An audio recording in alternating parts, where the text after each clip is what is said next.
Viper ako sa barko nun for 3 years. Nung huli kong kontrata sa barko, nagkasakit ako.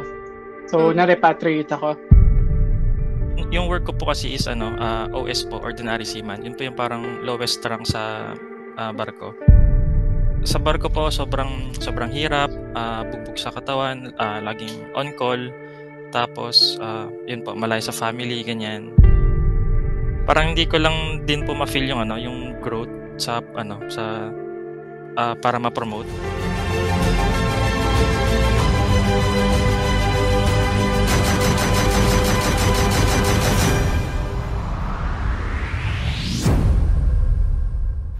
I'm Angelo. Before ako nag-VA, Amazon VA, nagbabarko po ako. Viper ako sa barko nun for 3 years after nung graduation. Tapos, na-discover ko si Nikki V sa YouTube during quarantine. So, yun na, nahook na ako. Pinanood ko yung lahat ng video. Sabi ko, parang okay to. Baka pwede kong subukan. So, yun na po. Tinuloy-tuloy ko na lang. Nung nanood ka ba ng mga videos, agad ka ba nag-enroll or nag-research or pinag-isipan mo pa? Pinag-isipan ko siya mabuti kasi hindi ko pa nasubukan mag-enroll sa course nun eh. At that time, parang 15K. Malaki-laki rin yun. 10 days ako naka-quarantine sa hotel. Pagka-uwi ko, mga 2 weeks pa, pinag-isipan ko. Tapos sabi ko, sige, pindot na ako, add to cart. At to karta ka agad. Eh, nung mga time na yun, may possible pa na mababalik ka uli sa work mo sa pagiging seaman, di ba? Kumbaga, bakasyon ka na or permanently, temporary na linet go ka nila. Ano ba yung background nun? Hindi po. Kasi ang nangyari nun, nung huli kong kontrata sa barko, nagkasakit ako. So, na-repatriate ako. Dito din sa Manila, nakapuerto kami dito sa Manila nun. Kasi yung sakit ko nun, meron na ako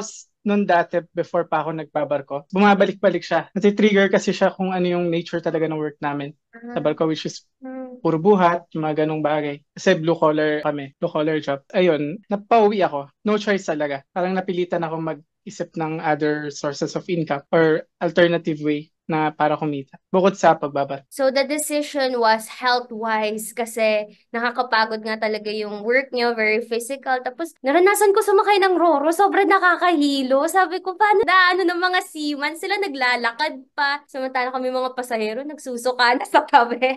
So yeah, I'm happy and glad that you made that decision. How about naman you, Pao? What was your journey? Ba't ka napadpad from seaman to Amazon VA? Thank you po sa interview. Ako po si Pao. Mag-classmate po kami ni Jello. Seaman din po ako. After ko po mag-graduate, nag-work na rin po ako. 3 years. Sa barko po, sobrang hirap. Bugbog sa katawan. Laging on call. Yun po, malayo sa family. Fix yung schedule namin lagi. 8 to 5 plus duty rin sa gabi ng mga 8 to 12 or 12 to 4 ganyan. Tapos ngayon, aral-aral po para ma-promote. And then, parang hindi ko lang din po ma-feel yung growth para ma-promote. Ayun, parang nagganap ako ng ibang way. Kasi alam ko, parang may skill naman ako sa computer, ganyan. Tapos nakita ko one time story ni Jello, parang na-intriga lang ako. May mga Excel, ganyan. Sabi ko, magaling naman ako sa Excel, ganyan. Sinat ko siya, sabi niya, ito yung work niya, PPC. After nun, ni-research ko, nasa barko ako. Sabi ko, parang okay nga to kasi more on Excel naman yung skills ko. Pag uwi ko, sinat ko sa Jello, saan ka nag-enroll? Doon na po na nauwi. So, nag-start lahat kay Jello, tapos magtotropa kayo way back. Ganda ng grupo nyo, ah. Parang team payaman kayo. Interesting. You mentioned Excel. Nagagamit mo ba yung Excel sa pagiging seaman? Yung work ko po kasi is OS po, Ordinary Seaman. Yun po yung parang lowest rank sa barko. Hindi po siya nagagamit kasi physical work po kami. Pero yung work ng officer, which is yun yung ini-aim ko, para mga Excel din po sa mga documents, ganyan docs. Nung nag-aaral po ako sa bridge, nakikisama sa officer ko para matuto. Excel po yung ginagawa namin doon. Oh, 'di ba? Kasi yun ang usual na mga tanong ng mga nag-i-inquire sa amin na mga marino na gusto nilang maging Amazon VA pero hindi sila sure ano yung mga mahahalungkat nilang skills na connected sa pagiging Amazon VA. Sige, pag-usapan natin 'yon. How about you, Jello? What do you think yung skills ng isang marino? Paano mako-connect sa pagiging Amazon VA or maging PPC specialist? Tingin ko po marami din. Kasi pag nagbabarko ka, makakasama mo iba't ibang nationalities. Pag VA ka naman, nag-apply ka, international clients, and marunong kang makisama sa iba't ibang culture, sa iba't ibang tao. Sa amin, sa engine po kasi kami. Siguro yung analytical skills din. very useful yon sa pagiging VA. Yung mga ganong bagay. Analytical skills, no? Talagang kailangan very logical kayo sa pagtithinking nyo, critical. How about you, pa? Ano yung tingin mong mga skills ng isang marino na mako-connect sa pagiging Amazon bee? Parang nasabi na rin po ni Jello, pero ang sasabihin ko naman, may mga seaman na parang, ay, hindi naman ako analytical, ganyan, or what. Ang masasabi ko po doon, sa side naman na yon sa kanila is, kahit wala ka naman pong skill na related sa advertising or kahit sa Excel lang po. Kasi sa modules, pag nag-enroll po kayo, ituturo naman po nila lahat. Hindi naman po kailangang mag-start ka as magaling na kagad. Ituturo naman po yun lahat. Yun lang po. Assurance sa mga gusto mong pumasok. I think kayong mga Marines, makakapal yung textbook nyo eh. So, sanay kayo mag-aral, sanay kayo magbasa. Parang equipped kayo sa mag-grasp ng new knowledge, I think, no? Another question. Tingin nyo, ano mas mahirap na pag-aralan? Yung nag-aaral kayo ng Marine textbooks or modules ng ASVA or FPPCF? What do you think, Angelo? Sa akin po, tingin ko, pag yung bago ka kasi talaga sa kung ano mang subject, syempre, yung gagamay mo para aralin mo pa siya. Sa context kasi na kami nagbabarko, mas madali dahil yun yung laging nasa paligid mo pag nasa barko ka, doon ka lang nag-work, mas madali i-relate. Pero pag nag-start ka dun sa pagiging VA, sa umpisa, mahirap. Pero ganun din eh. The more na matutunan mo siya, mas dumadali. Yes, continuous learning. How about you, Pao? Kung comparison po na aaralin yung pagbabarko and yung VA po or PPC from start, para sa akin mas okay po yung PPC kasi sa akin po parang naral ko siya in 1 month or 2 months. Unlike yung pagbabarko parang 4 years ganyan, saka ko lang siya na-apply or nagagamit. Mabilis siyang i-apply din agad. Pag natutunan mo parang ma-apply ka agad. Okay po yung PPC. Grabe, ang galing mo naman. So, feeling ko talagang equipped ka sa numbers, logic. Kasi 1 month mo na pag-aralan yung PPC. So, ayan, ang galing. Kay Angela naman, I heard and found out na meron ka na pala naging client sa Amazon kasi nag-start ka sa ASVA, right? Can you tell us your journey after ASVA? Nagkaroon ka ng client? Yung sa ASVA, around June po. Mga around August ako nagka-client kasi natapos ko yung modules ng 1 month. Pero after na nag-lilo ako. Pahinga. Hindi ko inaksyonan yung turo nila doon sa modules. Parang nagre-relax lang. Hindi ko pa siya seryoso masyado. And then, one weekend, parang naisipan ko lang na, sige, push ko tong Sabado na to. I-apply ko lang yung mga natutunan ko. Send out ako ng applications. Tapos nung kinagabihan din na yun, may nag-reply sa akin sa Upwork. Yun po yung first client. Ang start ko noon as a general Amazon VA talaga. Yung client ko kasi parang startup pa lang. Yung wala pa siyang product. Start kami, product research kami, ganyan. So, umabot sa central management na sa PPC. Kasi lagi may webinar yung ASVA. Tapos minsan meron po si Coach Tin. Doon ko nakita yung PPC. Parang pinahapiyawan naman yung PPC sa modules sa ASVA. Iba yung pag nagwe-webinar si Coach Tin. Wow, okay ta, masaya ta. Nung time na kakagastos ko lang ng 15K. Enroll ako another course. Parang gusto ko muna magbunga yung first na course. Pero yun nga, hindi ako nakaka-enroll. Ang nangyari, nung nagpi-PPC na ako doon kay Lion, sabi ko, wag na siya maghanap ng PPC manager. Since kilala ko naman yung products, ako yung nag-source lahat-lahat. Ako na lang. Tapos may course na ganito, $500 lang, ganyan. Nung una, hindi pa siya pumayag. Mga after 2 months, hindi pa rin naman ako magaling sa PPC. No? Ginawa ko na ng excuse. Sabi ko, client, baka gusto mo ulit subukan na ganito. Pumayag na siya. Nag-enroll ako sa FPPCM. Siya may sagot nun. Ayun po. Galing. So guys, narinig niyo yun na yung client ni Angelo, first client niya sa pagiging Amazon VA, siya ang nag-shoulder or nag-sponsor sa pag-aaral niya sa FPPCM. So how many months or years mo ng client yon? Ngayon po, hindi ko na siya client, unfortunately. Nag-grow ka na. Tumagal din kami siguro more than 1 year din po na since naging client ko siya. Nice. So inspiring naman ng story mo. And how about you, Pa? When you enrolled ba in FPPCM, paano ka or ano yung strategy mo? Paano ka nagkaroon ng client even though you don't have a client before? Yung ginagawa po ng iba, apply po ng apply. Sa akin, apply din po ako ng apply pero parang hindi po siya nagbunga agad. Ginawa ko parang nirewatch ko yung mga modules, talagang tinatak ko talaga yung mga lessons, ganyan. Based sa mga video or module, gumawa po ako ng automation tools ko. Yung way ko is other way naman siya. Pinapabilis ko na yung work, yung mga days of work, in-automate ko. Yun yung naging selling point ko sa mga in-applyan ko nun. Sabi, mag-send ng video introduction. Mahihain ako nung time na yan. Ginawa ko, hindi ako nag-record ng mukha ko. Ang nirecord ko po yung screen ko kung paano ko ginamit yung mga tools ko. Parang nabilib sila dun sa tool ko. Dun po ako na-hire. Galing. Very creative yung ginawa mo kasi usually, isa sa tulad ko, face lang yan. Pero sa'yo, pinakita mo yung screen mo and you did the work. Ayaw mong gawa ng hands-on. I'd also like to know, when you were guys looking for a client, how did you market yourself as someone who used to work in the marine industry? Kasi diba, very different, two different worlds. It's water, land versus technology. Sa resume ko lang siya nilalagay kasi wala akong mapunan nun eh.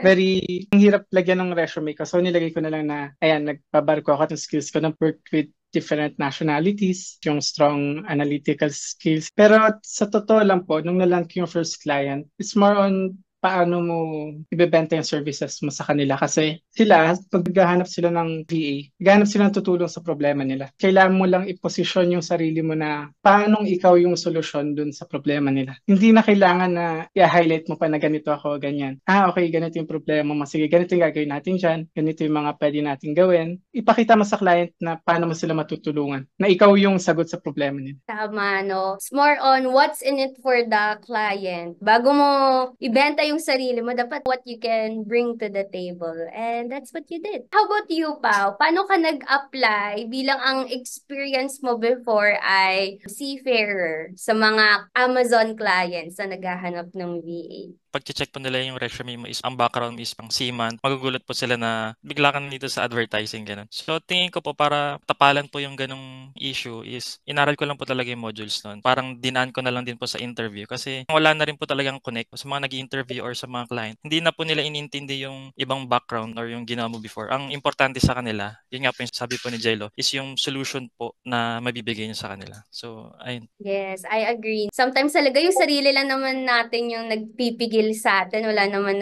it's all, well, yung sinasabi, it's all in the mind. But if we do the work and take action and deliver solutions to our clients, then for sure, they would love us to be part of their team. And would you guys agree that you enrolling to a course, kasi syempre mga iba napipil na ang mahal naman, ang gastos, would you say na nakatulong talaga yung pag-e-enroll nyo sa Amaze Nation or FPPCM? Ikaw, Jello. Sa akin po, opo, malaking tulong siya kasi una sa lahat, structured yung lessons eh. Susundan mo na lang hanggang sa umabot ka sa certificate. Kinompile na siya ng mga may experience na talaga. La Coach Lish nun, sila Coach Dean sa FPPCM. Worth it po, lalo na kung hindi mo alam sa magsisimula. Yung ipang-enroll mo, yung oras na wala kang income. Ano na yun eh. Doon pa lang para sa akin po, nandun yung value na take ka ng course. Yes, totoo. Because when you are learning, you are growing. How about you, Pao? Would you agree na nagkaroon ng kalalagyan ang career life nyo yung nag-enroll kayo sa course ng FEPCM? Opo, para sa akin po, nung first month po ng salary ko nun, ROI na po ako nun. Kasi nga po yung modules is, yun nga sabi po ni Jello, structured na. Kasi may iba po kasi, kaya ko naman yung aralin, research, Google. Pero yung time po kasi na i-spend nyo doon, it will take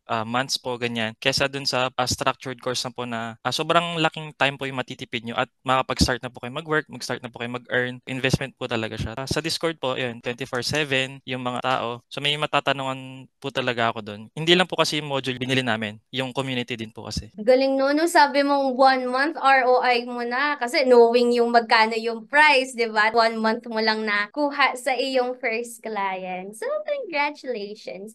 And for those of you guys who are watching right now and aspire to be an Amazon VA, go to our description box below. So, may link doon of our free ebook. So, you just type in your name, email address, at padadala namin kayo ng free ebook so you'll know how to start to become an Amazon VA. So, going back to you guys, I want to check, kamusta na ngayon yung present life nyo na hindi na kayo kailangan magbiyahe, stay at home lang kayo, nag-work at kumikita. Kamusta? Ano na yung mga ganap nyo now sa life, Angelo? Very grateful na satisfied din sa kung ano yung lagay ng buhay ko ngayon. Before, pag nagbabarko ka, di ba, nakakalungkot, lalayo ka, ganyan. Ngayon, sa FPPCM, ngayon, sa ads na ako. Work from home, di mo kailangan mag-commute, di ba? Parang wala masasayang na oras. Work-life balance para sa akin. After work, nakapag-jogging ako sa hapon. Pagising ko sa umaga, naikagala ko yung mga aso ko. Para sa akin, yun yung mga importanteng bagay na mas madali ko na siya nagagawa ngayon. Wala. I love it na nakaka-exercise ka and for sure mas maraming time ang bibigay mo sa iyong pamilya. How about you, Pao? Kamusta na ngayon na ikaw ay full-time PPCVA compare sa dati mong work sa Marine? Part din po ng decision ko yung, yung dalawang asa ko na maliit. So parang malungkot din. Cute! Parang malungkot po kasi pag iwanan mo sila tapos nakikita ko lang sa video, ganyan sa picture. Factor din sila bakit gusto ko na rin Your magstay dito. parent. Kasama ko na yung family ko, malapit ako sa kanila. Lalo na sa barko din po, pag nag-crave ako kunyari, shawarma, ganyan, or burger, wala rin makain kagad doon. So dito, order lang ako, andyan na. Oo nga, Ayun no? lang po sa I realize very isolating yung work nyo kasi kung ano lang yung pagkain, dun sa barko, yun lang yung kakainin nyo. Versus kung na-work from home kayo, only Grab, shawarma, yan. Kung ano-ano man pwedeng ma-order. Lahat ng cravings ni Pao, nakuha na niya. Di ba kayo nagsasawa sa isa't isa? Na-joke lang. Parang brothers for life na, no? Same kayo ng pinagsimulan sa pagiging Marine and now, being a Amazon virtual assistant. Di ba may stigma pag sinabing seaman, mataas ang sweldo? Anong sabi ng family nyo na mag-change career? Anong reaction nila? Nahinayang ba sila?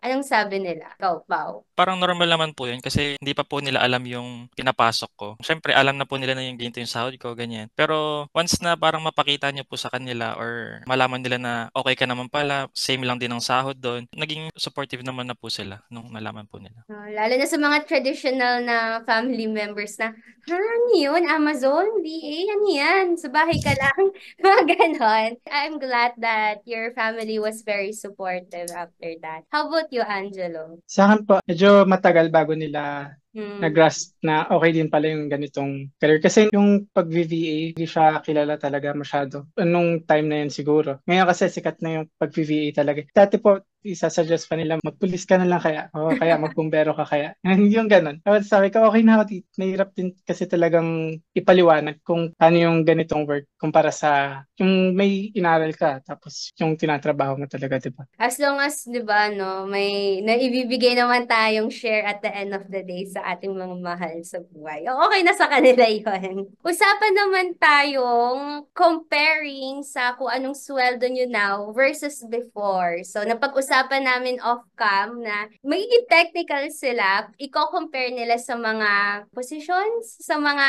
marine. Si Pao, kung i-compare mo yung sweldo mo sa pagiging Amazon PPCVA. Nung seaman po ako, ang rank ko po nun is OS, Ordinary Seaman. Yun po yung lowest rank. Yung next po nun is AB, Able-Bodied Seaman. And then yung head po nun, or mas mataas po ng konti doon is bosun. Ang sinasahod ko po ngayon is between AB and near bosun na po. Sa mga nakakaalam magkano yung sweldo nyo, i-type nyo yan sa chat box. Kayo na po ang sumagot.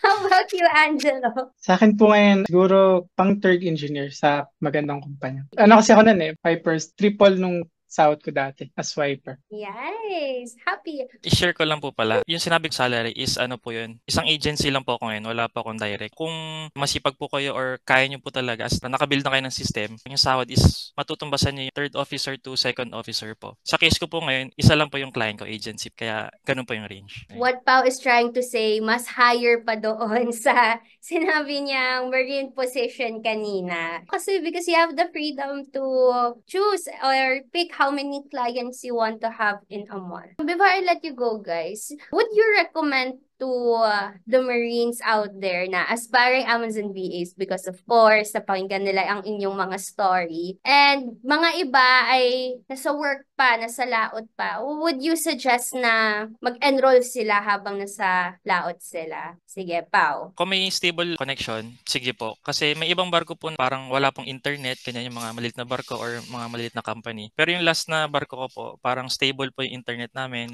Wala rin kaming data limit. Kahit manood kami ng YouTube or what, okay lang. Another factor din po is, kunyari, kakasakay nyo lang po ng barko, may 9 months pa kayo. Ang recommend ko po is, kung mag-enroll po kayo, yung pag malapit na po kayo bumaba para hindi po sayang yung time frame ng course. Maaral naman po siya sa barko pag may free time kayo. Uy, good recommendation yun yung mag-enroll na kung kailan malapit na bababa. It gives more time to study the modules. How about you, Angelo? Katulad ng sinabi ni Pau, kung may stable internet connection naman kayo, okay lang. Kasi yung modules, ano siya sa website. Pero, mas okay kung may i-commit mo talaga yung oras para aralin, tsaka i-put into action yung mga natututunan mo dun sa modules. So, mas madali, mahirap yun gawin pag nasa laot ka. Kasi may work ka sa umaga, tapos yung internet, kung di stable. Basta may internet ka, okay lang naman kung ipupush mo siya. Kung Yes. gusto mo talaga, basta mag-commit ka. Correct. Nasa sayo talaga yon. Nasa desisyon mo kung gusto mo talaga i-pursue yun habang nasa laot ka. Paano pag, for example, mahiluhin? Mahihirapan ba sila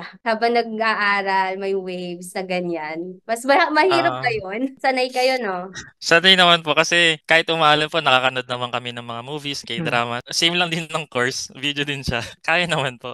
Galing nyo talaga, no? Yung nagroro talaga ako. Yung mga seaman, alalakas nila manood ng TikTok, nagbabasa pa sila. Tapos kami, mga pasahero, hilong-hilo na talaga kami. As in, surrender. Saludo talaga ako sa inyong mga hardworking seafarers. Well, anyway, thank you so much, Pau and Angelo. So, ano palang mensahe nyo sa mga marine aspiring Amazon VAs na nag-iisip na ngayon kung mag-e-enroll or itutuloy ba nila itong path ng pagiging Amazon VA? Angelo, what's your message? Ultimate message. Sa mga nag-aspire na seaman, di ba, ang layo pag nagbabarko. Pero huwag kayong matakot kasi sa mga nagbabarko, madiskarte yan. Kung magte-take ka ng course para mag-aral ng bagong area na pwede mong pagkakitaan, do so. Kasi basta't gusto mo at magko-commit ka at magte-take action ka, magbubunga yan. Basta action lang na action. Yes, take action. How about you, Pao? May nakita po quote kanina. Yan, Sabi, gusto namin yan.